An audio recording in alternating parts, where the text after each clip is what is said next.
Vous écoutez L'Appel du Nature, un balado produit par Virage Sonore et animé par Valérie Lefebvre. Bonne écoute!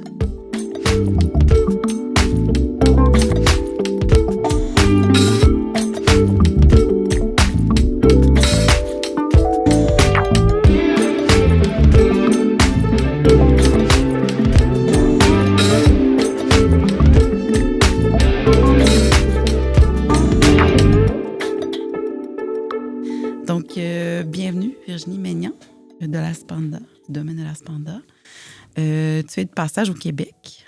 Oui. Et puis, on m'a écrit pour te dire, pour me dire ceci. J'ai pris l'occasion de t'accueillir, en fait, pour un peu parler de tes vins et de ton parcours et de biodynamie, comme je t'ai dit plus tôt.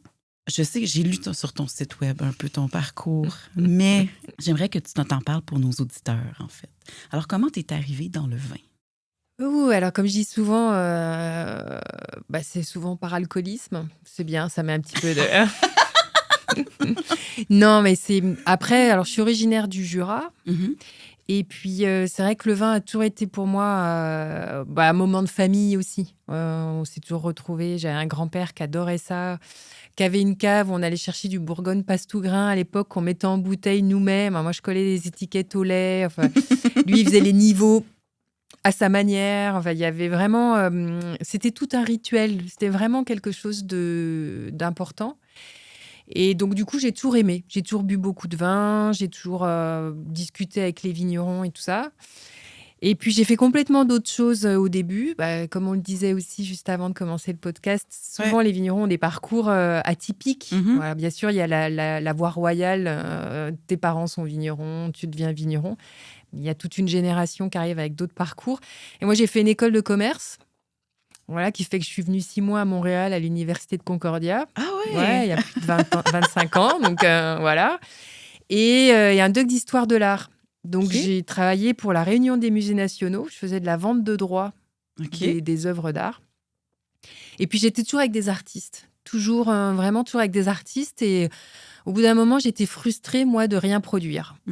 Et puis, en parallèle, il y avait toujours le vin. Je faisais de plus en plus de rencontres avec des vignerons. Dans quel cadre que tu faisais des rencontres? Ouais, dégustation de plaisir. Et puis, du coup, en France, c'est facile d'appeler un vigneron, dire voilà, est-ce qu'on peut prendre rendez-vous pour goûter, acheter du vin. Donc, puis il y avait des rencontres toujours magnifiques qui duraient des heures dans les caveaux.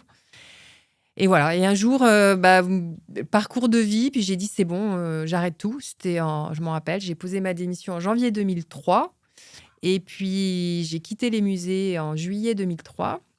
Je suis allée me balader dans le Roussillon à l'époque, en me disant, tiens, c'est une région qui me plaît bien, pourquoi pas y aller. Je suis retournée à l'école à Beaune. Donc, à l'époque, j'ai fait mes premières vendanges avec Pascal Marchand, québécois installé en Europe et tout ça. Et voilà, et là, c'était parti. Donc, à la base, c'est vraiment cette envie de créer, en fait. C'est d'avoir un terrain d'expression, quoi. Je trouve ça super le fun. En étant une artiste, moi aussi, puis ayant un parcours un peu éclectique, de voir le vin comme de l'art, c'est un peu la première fois qu'on aborde ça de cette façon-là. Est-ce que, je pivote totalement, mais est-ce que justement de l'agriculture à la vinification à maintenant ici, tu trouves que tu t'exprimes de façon créative? Y a-t-il un moment que c'est plus accentué? Alors pour moi, c'est marrant parce que je me rappelle de mon pot de départ des musées nationaux. On m'a dit, mais qu'est-ce que tu vas faire dans l'agriculture? Et je lui dis, en fait, culture et agriculture, c'est très proche. Et pour moi, c'est un vrai terrain d'expression. Quand tu es artiste, en fait, il ne faut pas oublier que les artistes, quels qu'ils soient, en musique, en peinture, en théâtre, ils ont fait quand même ils ont une technique. Ça ne s'improvise pas comme ça, quoi. Donc, finalement, dans le vin, c'est pareil. Il y a une technique aussi de vinification, des techniques agricoles, de compréhension des terroirs agronomiques. Mais il y a quelque chose qui fait la différence qu'on peut retrouver partout. Puis c'est une des phrases que j'ai sur mon site internet que j'aime beaucoup. Alors, je vais la dire, comme ça, je vais la placer, celle-là. C'est une phrase de saint François d'Assise. Et il dit « Celui qui fait les choses avec ses mains est un ouvrier. Celui qui fait les choses avec ses mains et sa conscience est un artisan. Celui qui fait les choses avec ses mains, sa conscience et son cœur est un artiste. » C'est même beau. C'est beau, hein? voilà, en fait, on peut toute forme d'expression, quelle qu'elle soit, si on les fait avec ces 3 données, on arrive à être dans une expression artistique. Et moi, c'est vraiment ce que j'ai compris avec le vin, avec l'écoute des terroirs, avec la biodynamique et une approche sensible Mhm. du vivant. Et du coup, moi, j'ai vraiment toujours l'impression d'être à ce moment-là dans une forme d'expression artistique, quoi. Donc, avec les mêmes difficultés après, hein, trouver des galeristes, voilà, les démarcher des fois où il y a des choses qui sont vendues très cher, où on se dit, waouh, c'est une sacrée croûte. Enfin, c'est pareil, hein. Mais je trouve que le parallèle pour moi, il est évident. Mais Ben, je trouve ça super. Pendant que tu parlais, je me disais, il y a comme aussi quelque chose. Tu sais, quand tu crées, il y a un moment de flow qu'on appelle, où est-ce que tu es dans l'instant présent, que tu es avec ton corps, puis justement, cœur et je me rappelle plus ah oui, l'esprit. ouais, corps, cœur, conscience. Ouais, voilà. Et puis, j'ai l'impression que dans l'agriculture, dans le fait de, tu sais, il faut qu'il y ait une présence constante, j'imagine, d'être là, puis d'être dans le moment. Puis, d'être dans le moment aussi, ça veut dire réagir à ce qui arrive, par exemple, pour le climat, etc., tu sais. Oui, et puis l'accueillir, c'est complètement ça. Je crois que j'ai 2 exemples comme ça. Alors après, on n'est pas obligé de travailler comme ça, hein. Il y a des gens qui peuvent faire de l'agriculture de manière très pragmatique. Il y a besoin de ça, on fait ça, etc. Mais moi, je me voyais absolument pas faire les choses comme ça parce que c'est pas dans mon tempérament. Mais c'est vrai que être dans cet état de présence où à un moment, le terme Laspanda, Mhm. c'est un terme d'une école de yoga et ça veut dire la vibration cosmique. Et dans cette école de yoga, la vibration cosmique, en fait, c'est cette capacité à un moment d'être dans un tel état de présence que quelque part notre enveloppe corporelle devient beaucoup plus diffuse et Mm. perméable avec tout ce qui nous entoure, quoi. Et du coup, savoir c'est toi, c'est l'extérieur, le vivant, autre, tu sais plus vraiment. Et je trouve que c'est exactement ça. Et moi, j'ai eu des moments comme ça, un moment, mais je m'en rappellerai toujours, dans la vigne, j'utilise des semis donc qui sont des céréales, des légumineuses qui vont servir à nourrir le sol, à aérer les sols, donc avec quelque chose de très pragmatique. Mais au-delà de ça, faire ce geste du semis, parce que je sème à la main, c'est très particulier. Mhm. C'est vraiment un geste porteur de vie, quoi. Mhm. J'y mets autre chose.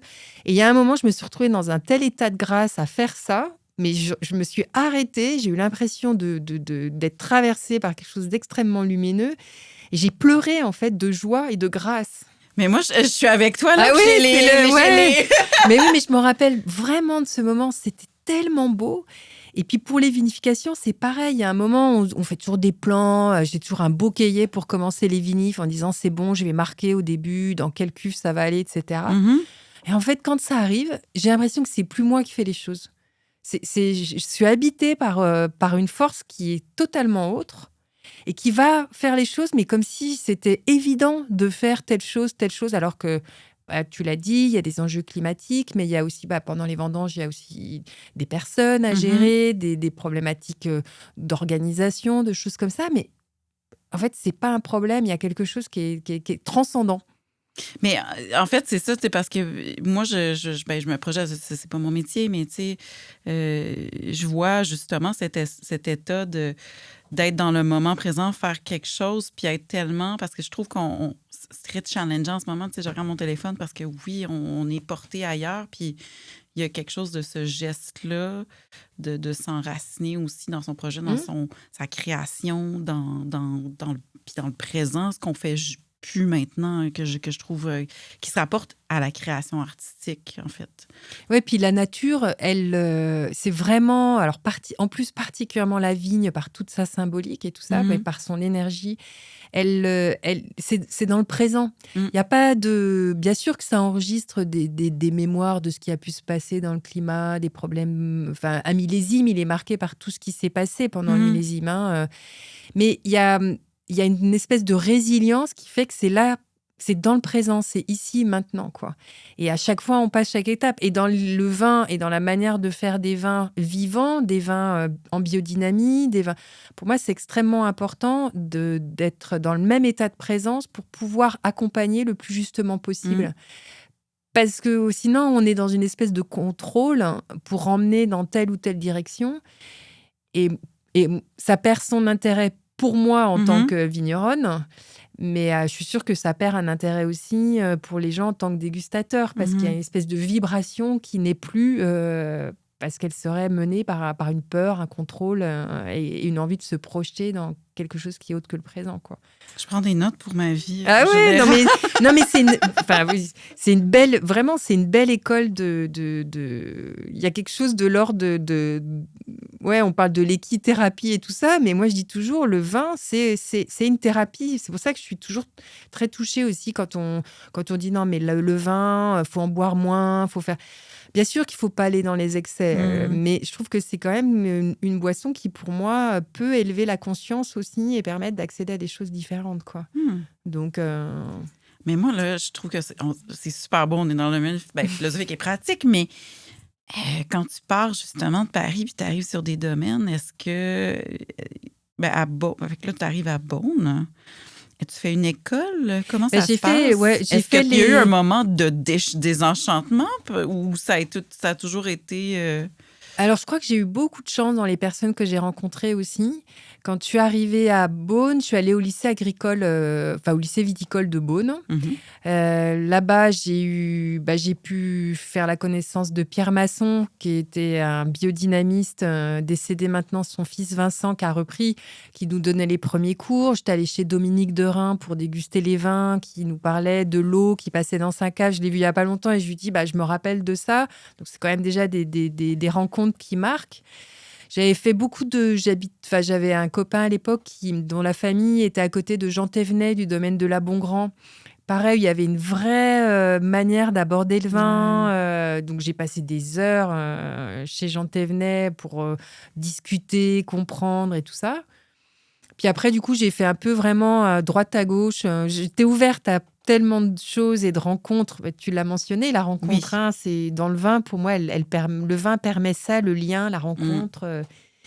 Et puis voilà, puis j'ai rencontré Patrice Lescaret à Cosmarine, chez qui j'ai fait les vendanges là-bas en 2005, puis chez qui je suis restée, et avec qui je suis restée 14 ans, quand même. Nous avons un fils merveilleux ensemble.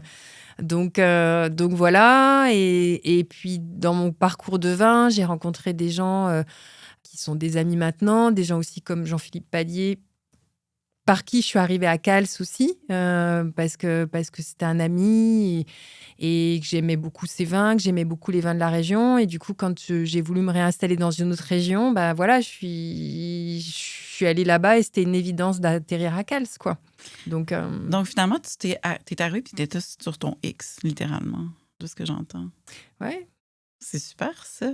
Ah oui, non, moi, je me dis que je suis chanceuse, en fait, hein, Et ces parcours-là, toi, ces personnes-là et ces rencontres-là, tu peux les savourer et en faire quelque chose aussi si tu es vraiment dans la présence, en fait. Mm. Et pas dans le calcul de qu'est-ce qui se passera plus tard et tout. Donc, du coup, j'ai quand même rencontré des gens super pour le parcours du vin, quoi. Quand même, hein? Donc, là, tu es à Cosmarine pendant un moment. Et moi, ce que je veux parler, c'est de ton domaine, en fait. Fait que tu nous en as glissé un petit mot. Alors, c'est le moment pour toi de voler tes propres ailes, d'avoir C'est ton ça. domaine. Il y avait l'envie. Alors voilà, c'est aussi parce qu'on a préparé un peu des choses pour l'émission quand même, Oui. pour discuter avec Valérie. Et c'est vrai que le monde du vin, quand on est une femme avec un homme, c'est l'homme qui... aussi ouvert soit-il, parce que Patrice m'a vraiment ouvert les portes de Mhm. Cosmarine et tout ça, et j'y ai fait beaucoup de choses, mais ça n'empêche que le monde du vin ne reconnaîtra que l'homme et pas la femme. Mm. Donc finalement, le seul moyen d'arriver à faire quelque chose par soi-même, c'est d'être seul. Et je pense que pour toutes les sœurs les femmes les mères les filles c'est toujours plus compliqué que si elles sont juste toutes seules, quoi. Mm. Alors que pour un homme, la question se pose pas. Mm. Donc du coup, il y a eu un moment où moi, j'ai vraiment eu envie d'exprimer les choses par moi-même et d'être reconnue juste par moi, pour ce que je pouvais être moi. Et pas... parce qu'on n'a pas la même manière de se mettre en avant aussi. Enfin, voilà. Donc, les histoires de vie ont fait que je suis partie de Cosmarine. Et puis, voilà, il y avait vraiment cette envie d'être sur un nouveau territoire, un nouveau terroir. Et là, j'ai eu l'appel de la mer, de la lumière de la Méditerranée, de ces vins à Cals que j'aimais beaucoup depuis longtemps. Donc, je suis arrivée un 19 août. Juste pour me situer, parce que Bunch, à peu près, c'est où? Cals, proche de la Méditerranée, c'est où à peu près en Cals, France? donc là, tu es dans le Roussillon, à côté de Perpignan. Ok, donc, oui, qui est oui. vraiment proche.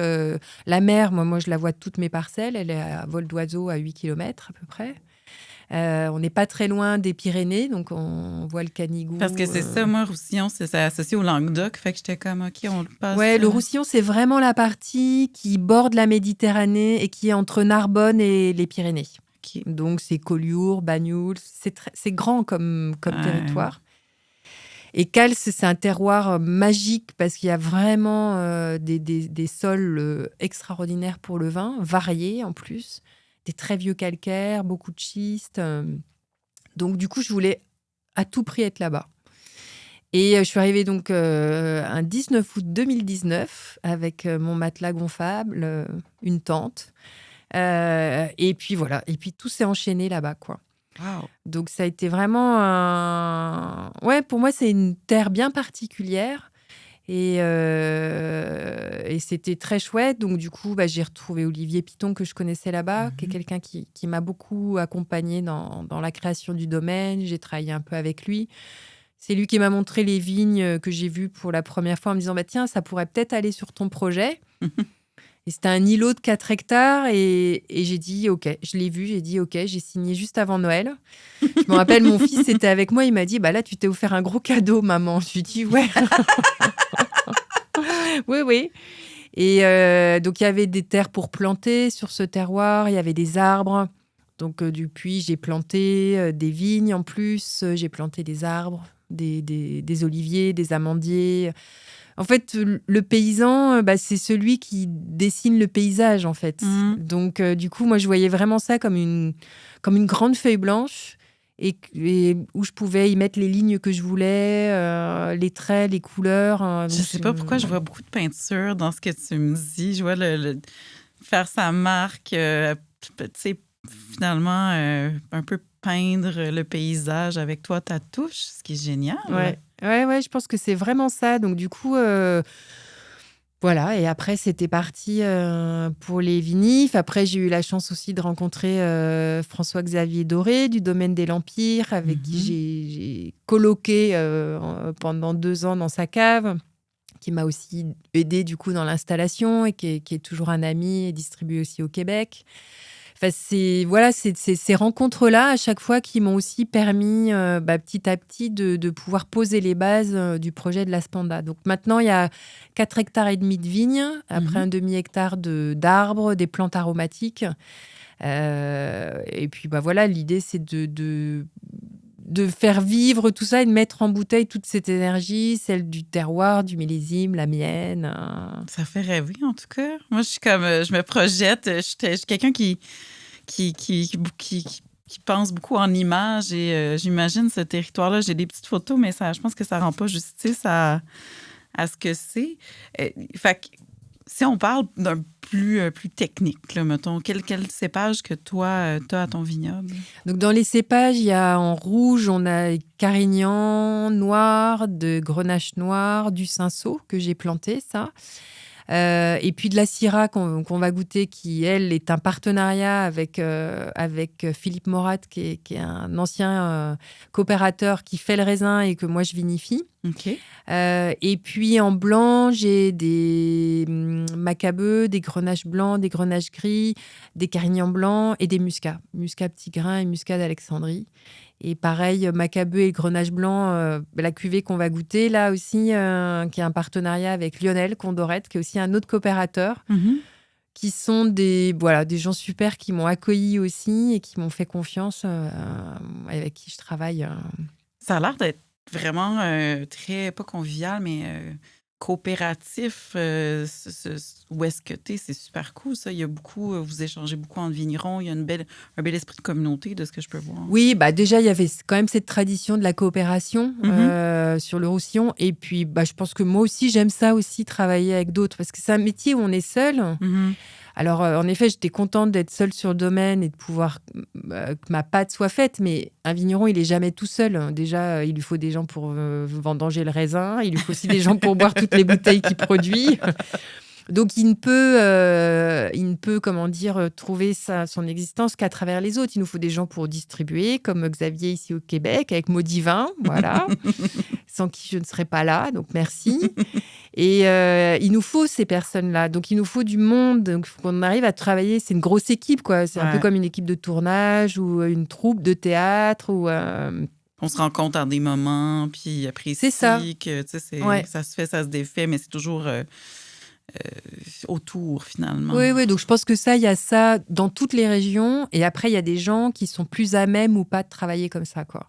Moi, j'aime bien travailler comme ça. J'aime beaucoup le collectif. Chacun a sa responsabilité, sa part. Mais quand on peut trouver des manières de faire ensemble pour que ça fonctionne de manière plus efficace, moi, je me réjouis, quoi. Mais en même temps, voilà, chacun vit sa vie. On n'est pas mariés, on n'est pas... je suis peut-être polygame, qui sait, mais... Polygame en création de vin. Oui, non, mais en création tout court. Oui, c'est pareil, de se dire, là, tiens, il y a peut-être un truc qu'on peut partager ensemble. Donc, moi, j'aime travailler comme ça aussi. Donc, moi, j'échange de vie, je m'en vais sur ton terrain. Ah ouais. Puis moi, je prends ta place, comme ça, on échange. Écoute, pourquoi pas? Quelques mois, ça fait rêver. J'aimerais ça qu'on goûte à tes vins. Donc, pour poursuivre, il faut que tu nous en parles. Que tu nous en parles et qu'on goûte, finalement. Alors, je le fais comme ça? Oui, vas-y. Ouais. Hop. En fait, c'est 2 cuvées donc là, qui sont actuellement au Québec. C'est un peu comme la vie, no beginning, no end. Voilà, life is a cycle. Je ne dis pas avec l'accent. Voilà. Mais moi, c'est 2 cuvées que j'aime beaucoup parce que pour moi, c'est des cuvées que je fais en partenariat. Comme je voulais vraiment arriver à travailler un terroir et puis faire les choses par moi-même, j'ai une capacité minimum. Hein, donc, et du coup, j'ai rencontré ces 2 personnes, Philippe Morat et Lionel Condorette, qui, elles, avaient des vignes, mais que ça n'intéressait pas de vinifier du tout. C'est pas leur truc. Donc, et en fait, on s'est mis ensemble. C'est-à-dire que moi, c'est les mêmes parcelles que je leur prends tous les ans. Mais voilà, du coup, je les connais, je suis les parcelles, je sais d'où ça vient. On a une relation aussi d'amitié qui se crée, quoi. Donc, pour moi, c'est un vrai travail à 4 mains. C'est pas juste j'achète les raisins un peu aux dernières minutes, je mets ça là. Enfin, voilà, je sais d'où ça vient, je sais comment c'est fait. Je peux aller dans les vignes régulièrement, faire des choses avec eux aussi. Donc, du coup, ça, c'est vraiment important. Donc, avec Lionel, je prends le Grenache blanc et Macabeu. Donc, c'est des terroirs plutôt argilo-calcaires, un peu plus profonds que ce que j'ai, moi, sur Cals en propre. Et puis, la Syrah, donc le rouge, qui, elle, est faite avec Philippe Morat, c'est les mêmes terroirs. Donc, c'est souvent des terroirs qui donnent des choses plus faciles, plus gouléantes dès le départ. Et ce que j'ai sur Cals me permet de faire des choses beaucoup plus minérales aussi, du coup un peu plus construites, un peu plus gastronomiques. Mais c'est bien, ça fait que tu as un portfolio qui a une étendue de palette gustative qui est expressive, qui est différente, puis qui peut s'accompagner d'autres choses. Et en plus, tu as des cuvées qui, on va l'écouter, mais qui est peut-être le reflet de l'amitié puis de la collaboration avec la communauté. Ah oui, complètement. Et puis du coup, c'est pas du tout le même registre en fait quand on travaille ensemble à plusieurs. L'intention était pas la même. L'intention était plutôt de faire des vins de partage plus faciles, plus ronds, plus comme aussi quand on est avec les gens. Alors que sur les cuvées domaine, il y a quelque chose qui va être plus peut-être plus exigeant aussi dans le profil. Parce que là, quelque part, il n'y a pas de concession quand on n'est qu'avec soi, quoi. Alors qu'avec l'autre, la rencontre, c'est aussi accueillir l'autre dans ce qu'il est. Voilà. Donc, c'est un peu ça, oui, c'est cuvée, quoi. Mais je goûte, en fait. Ouf, c'est du soleil en une gorgée. C'est fantastique, ça. C'est léger, mais en même temps, il y a un petit côté minéral, mais pas... c'est vraiment Grenache blanc et Macabeu et je suis vraiment contente de ce millésime 2023 qui est un millésime qui n'était pas facile parce que ça a été le premier millésime de sécheresse. Vraiment, on a eu deux années de sécheresse très très fortes chez nous. Donc du coup, du stress, de la tension et tout. Mais c'est vrai que Lionel travaille très très bien les parcelles. Donc il n'y a pas eu les vignes, elles avaient quelque chose d'assez plein. Et en même temps, voilà, elles sont restées assez croquantes, quoi. Parce que c'est pas forcément évident. Donc, ça donne vraiment quelque chose. Voilà, moi, et moi, j'aime quand je vais chercher les raisins au moment des vendanges. En fait, ça, c'est quelque chose que j'ai appris à Gaillac beaucoup, à faire les choses avec le nez, la bouche, à goûter, à pas du tout suivre les analyses, quoi. OK. Donc, pour les vendanges, quand je vais goûter les raisins pour les vinifier, c'est pareil. Si le raisin me parle en me disant « Ah, mais tiens, ça ressemble au vin que je veux faire », je prends, quoi. Quel que soit le réfracto, le degré alcoolique, toutes les analyses et tout. Parce que je trouve que l'équilibre, il est propre à un millésime, il est propre à une parcelle. Et l'équilibre qu'on nous donne chimiquement quelque part est pas forcément celui qu'on goûtera gustativement, quoi. Mais tu sais, un millésime, c'est l'expression d'un terroir à un certain moment. Tu sais. Puis je pense que ça, faut pas le nier. Mais je trouve, j'ai l'impression que j'ai jamais goûté quelque chose comme ça. C'est comme étincelant. Tu sais, là, on est une journée d'avril, fin avril, un peu grise, mais je trouve que ça amène le soleil. Tu sais, moi, je suis avec toi. Je vois la mer sur tes parcelles. Ouais, c'est ça. J'entends il fait chaud, on est dehors. Mais c'est magnifique, ça. C'est super.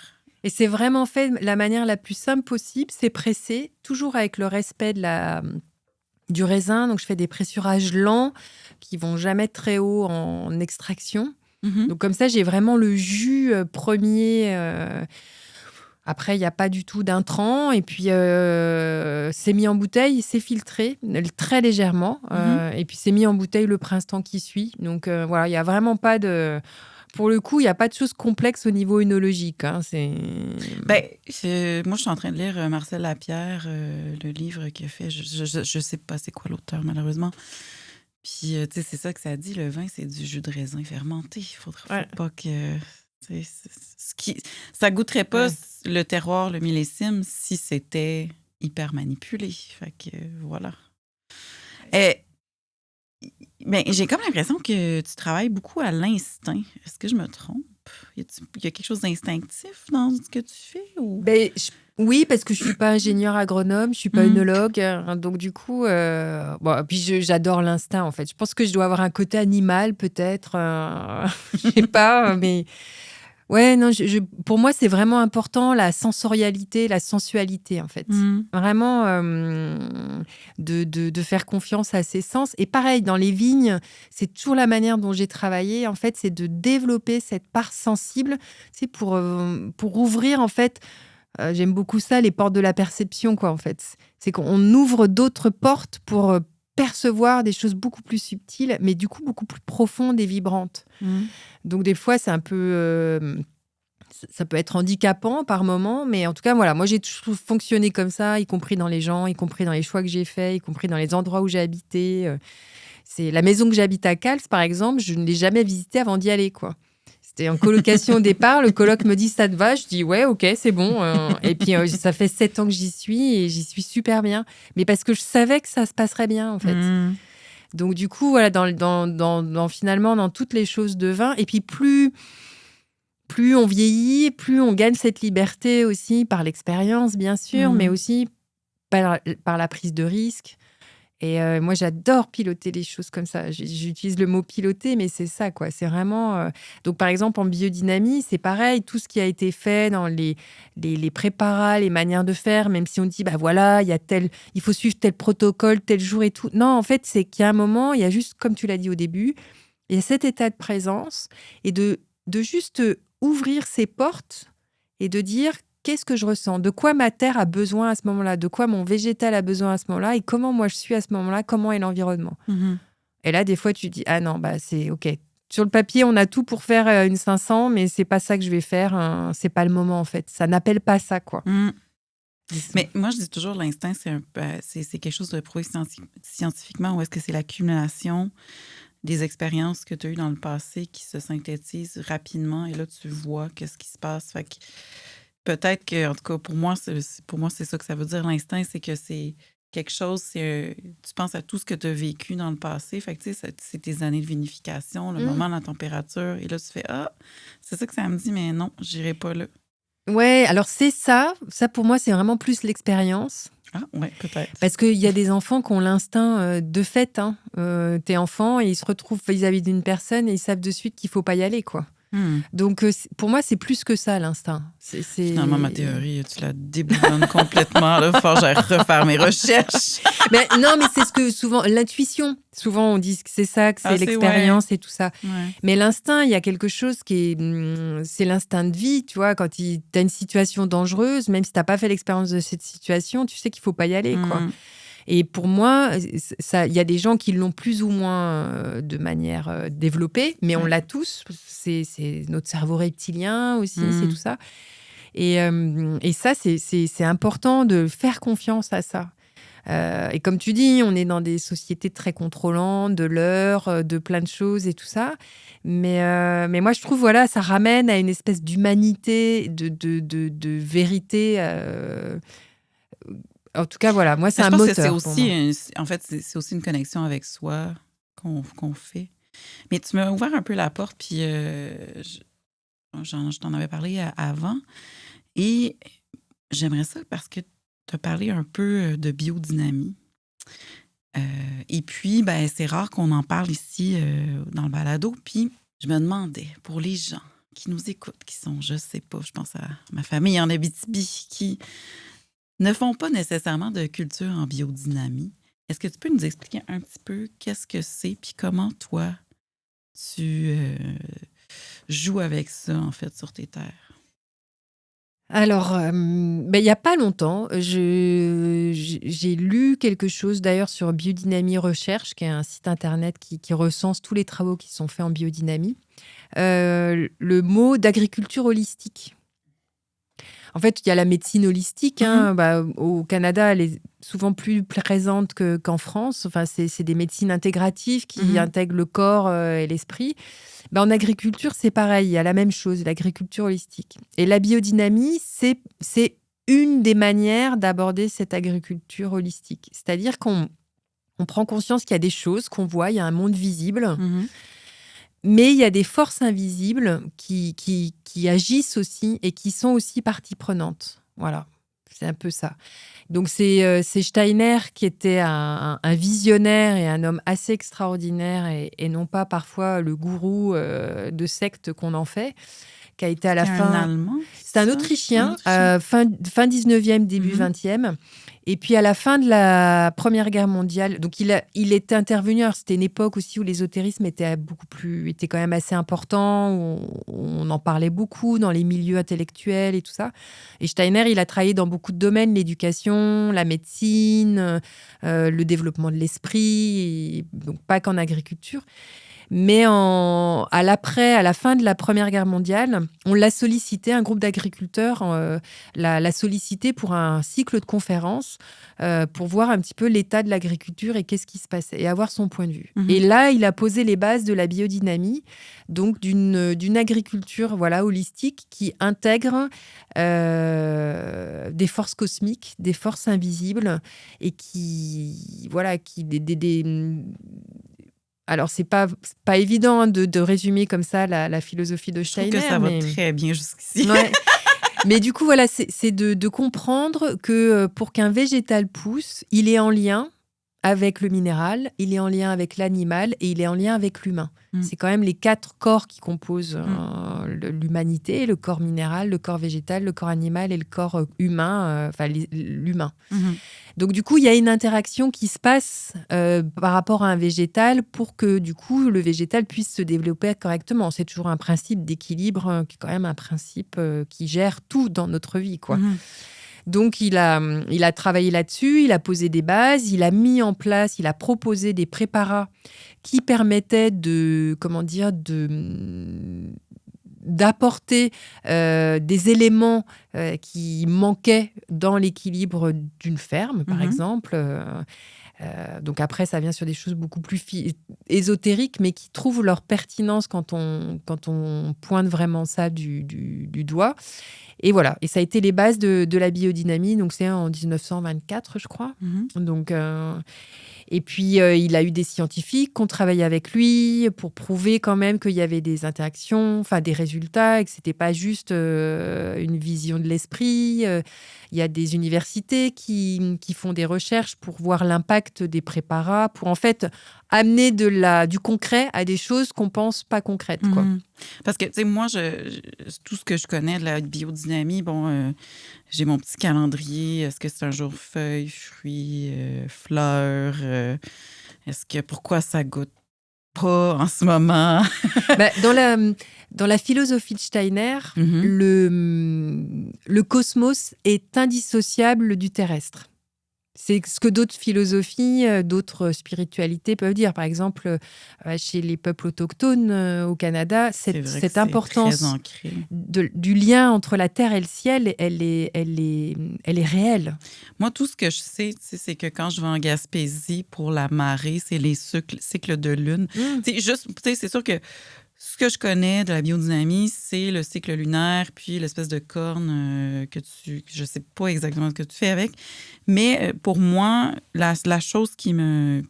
Puis bon, je pense que c'est... Je sais pas si c'est prouvé, là, mais c'est sûr que quand il y a une pleine lune qui s'en vient d'ailleurs, les gens agissent un peu de façon plus folle, mais que la lune, les mouvements de la lune, en fait, a un impact sur ce qui arrive sur la Terre, qui bouge des océans.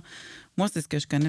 Fait que pour moi, il y a des choses, ça fait du sens. Puis après ça, ce que je me demande, c'est que à tous les jours, comment tu parlais de préparer, est-ce que tu peux nous expliquer qu'est-ce que c'est, puis comment, de façon, au jour le jour, tu l'appliques, en fait, sur tes terres? Les préparats, comme je disais, c'est des propositions qu'a faites Steiner pour rassembler des forces qui manquaient à des organismes agricoles ou qui étaient indispensables à la recherche de l'équilibre de l'organisme agricole. Donc, ces préparats, ils sont en relation, et c'est pour ça, quand je disais que le cosmos, le lien entre tout ce qui se passe sur Terre est lié au cosmos. Pas que la Lune. Alors, la Lune, on voit l'effet avec les marées parce qu'on le voit, parce que la Lune est un astre qui est pas très loin de la Terre. Mais toutes les autres planètes de notre système ont un impact sur ce qui se passe sur Terre. Donc, en fait, tout ce qui est sur Terre est le reflet de l'espace cosmique. Les plantes, elles sont liées à des planètes. Les gens, nous, avec notre thème astral, par exemple. Je fais un peu Madame Irma, mais c'est un peu ça. Mais, donc, du coup, dans les préparats, il y a toutes ces forces cosmiques qui vont être concentrées par l'utilisation de telles plantes, par l'utilisation de telle source minérale ou pas, et par l'utilisation de tel ou tel organe animal, qui eux-mêmes sont liés à des planètes. Okay. Donc le préparat synthétise une force qui va permettre à ce qui est terrestre de se relier au cosmos. Fait que toi, tu fais des préparats comme ça et tu mets ça sur tes tables? Moi, je ne les fais pas moi-même parce qu'il faut quand même être assez... déjà, il faut trouver les organes, par exemple, les pleurs. Donc, moi, je ne fais pas la bouse de corne. En plus, les terres, elles ne sont pas très... qui est enterrée. Je ne fais pas les préparations de valériane ou choses comme ça. Donc, je travaille avec Vincent Masson, donc le fils de Pierre Masson dont j'ai parlé. Qui, eux, savent très bien les faire. Et moi, je les utilise après dans les différentes actions que je vais mener sur mon organisme agricole.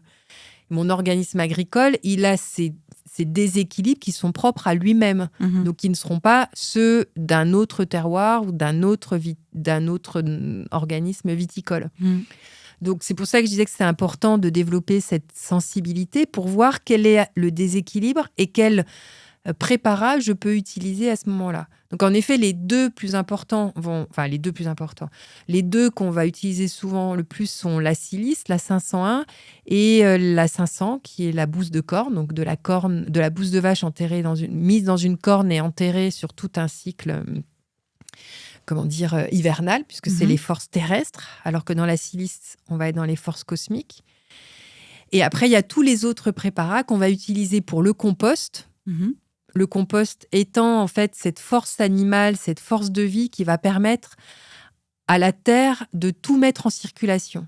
Et que le végétal, c'est le mouvement, l'animal. Donc, donc le compost va permettre la mise en mouvement pour que le végétal qui est statique puisse aller se nourrir, aller trouver les équilibres qu'il faut avec les minéraux du sol, les différentes matières pour s'alimenter. Donc, Je trouve qu'il y a beaucoup de poésie là-dedans. ouais, mais Puis de franchement, complémentarité, c'est fascinant. C'est vraiment... et moi, ce que je trouve fascinant, c'est que c'est je veux dire, des méthodes, c'est pas très beau comme nom, mais en fait, c'est des méthodes qui nous permettent, si on le veut, de prendre responsabilité de notre organisme dont on fait partie, l'organisme agricole, et de voir de quelle manière on peut agir pour rééquilibrer les forces qui sont elles-mêmes en permanence en mouvement. Donc c'est pour ça qu'il a fait la même chose en médecine, Steiner, il a fait la même chose dans l'éducation, il a fait la même chose dans plein de secteurs, dans l'économie, pour voir de quelle manière on peut rééquilibrer, mais sachant que l'équilibre, il est lui-même mouvant, quoi. Je me demandais, en fait, est-ce qu'on peut goûter l'autre vin, mais oui, finalement? On va goûter le rouge. Oui, voilà. Donc Noën No Beginning, donc 100% Syrah. Voilà, sur une Syrah, alors très croquante. En 2022, vraiment, je me rappelle parfaitement quand je suis allée ramasser les raisins, où il y avait ce côté croquant, comme quand tu croques dans des cerises à la peau un peu ferme. Là, tu croques, il y a du jus, il y a de la chair, c'est frais, même s'il y a du sucre et tout. J'avais la même sensation avec ça. Donc voilà, je trouve que le vin, il retranscrit un peu ça. Après, c'est fait très simplement. Il n'y a pas d'élevage, il n'y a pas de filtration, pas d'ajout là-dessus.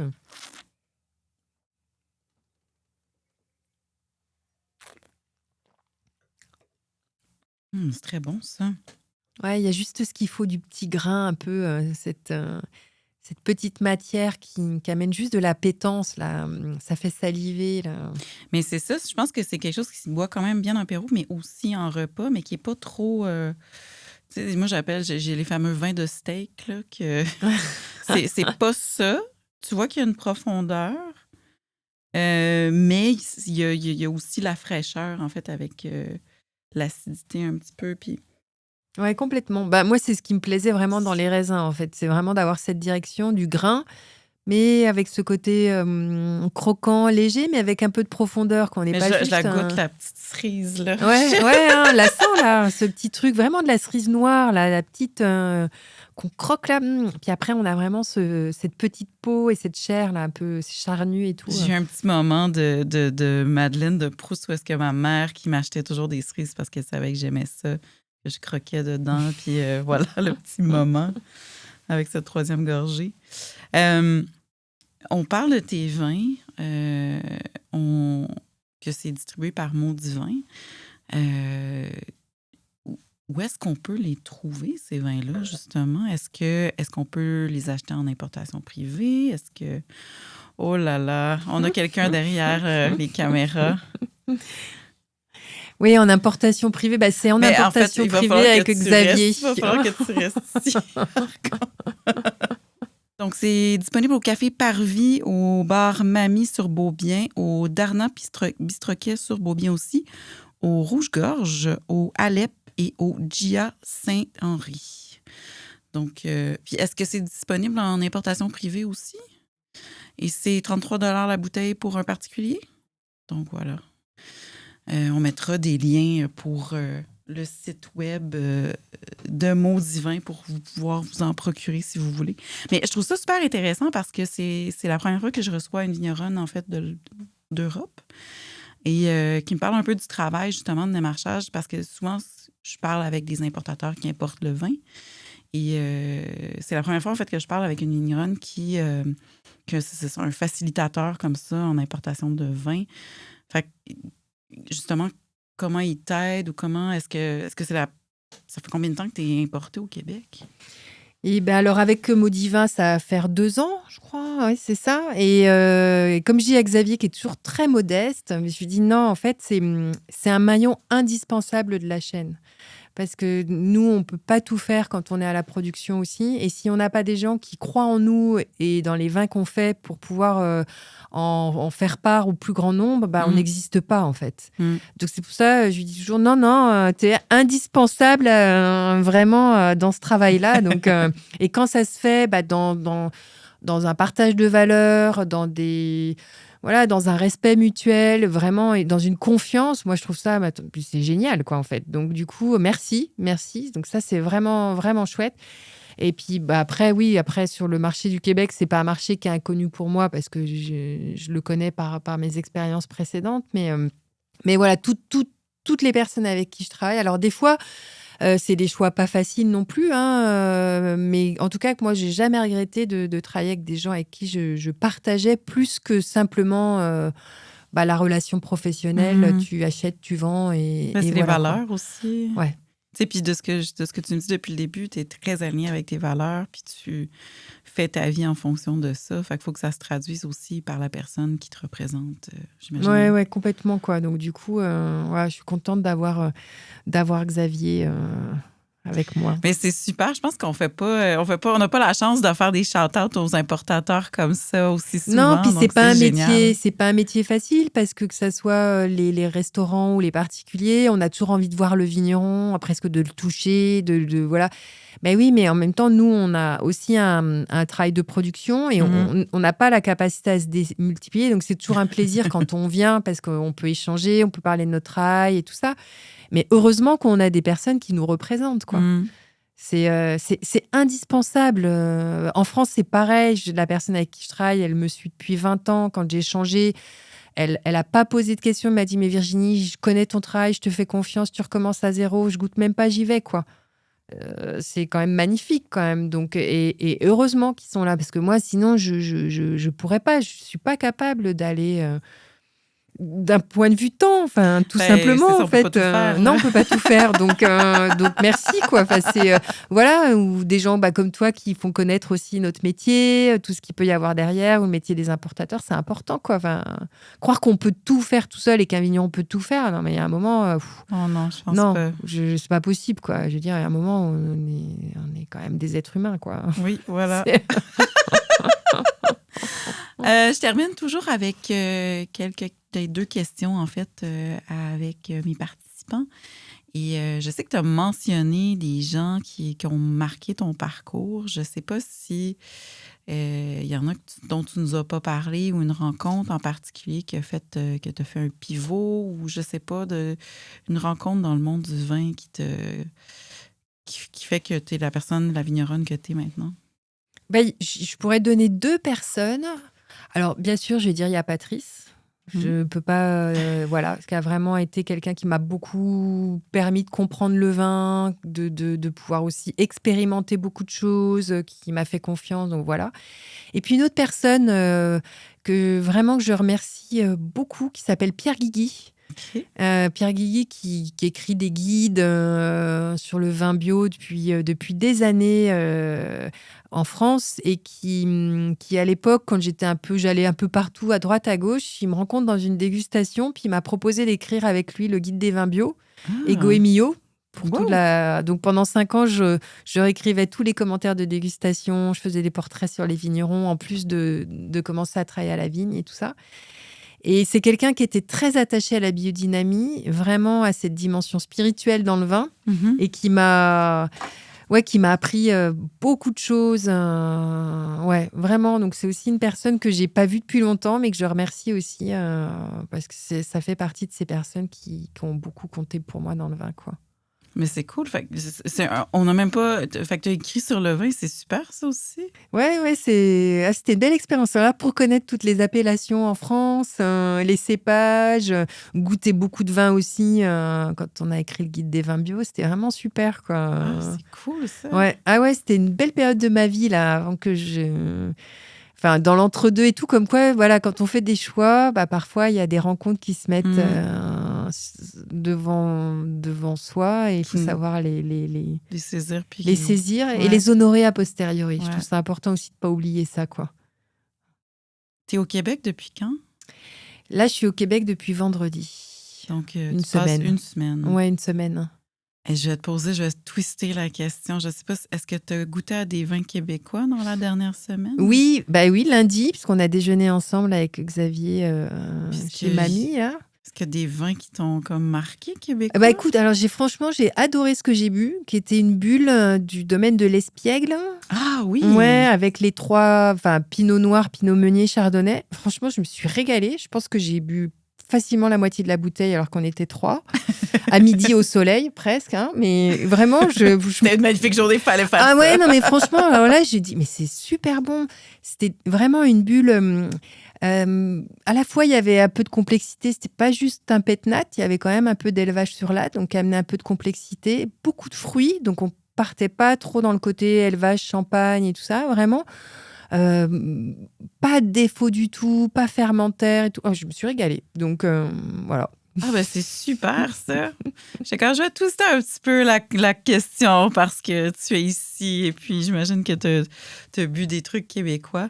Où est-ce qu'on te trouve? J'imagine ton site web, qu'est-ce que c'est? Site web, un site Alors, Instagram? c'est laspanda.com. Mm-hmm. Voilà. Et c'est un magnifique site fait par ma sœur. Donc, du coup, les textes sont quand même écrits en connaissance de cause. Moi, j'adore que c'est très, très clair. Là. Tu vois ton histoire, tu vois l'histoire du vignoble, l'explication aussi du nom qui est là. Donc, c'était super facile à naviguer. Moi, ça m'a facilité la tâche avant aujourd'hui. J'étais comme, c'est cool ça. Donc, une grande clarté. Et puis, Instagram, j'imagine. Instagram, la Spanda Cals. Et puis, Facebook aussi. Oui, voilà. Qui est plus pour les anciens, mais qui existe encore. Donc, c'est ça, voilà. Mais sinon, aussi, on peut aller sur le site de Maudivin, qui est quoi? Maudivin.com? Maudivin.ca. On a quelqu'un qui nous souffle à l'oreille juste en face. Je te remercie, c'était vraiment génial. Merci de m'avoir fait goûter tes vins. C'était délicieux. Partagé. Une autre vision, en fait, de ce que c'est faire du vin, qui est je n'aurais pas le même regard. Ouais, merci aussi de me faire confiance et de m'avoir invitée, de m'avoir laissé parler, parce que je peux parler beaucoup, donc c'est très bien. C'est correct, c'est pour ça que je fais ça. C'est pour vous entendre. Je te remercie, je te souhaite un excellent fin de séjour et puis à bientôt. Oui, à bientôt, merci.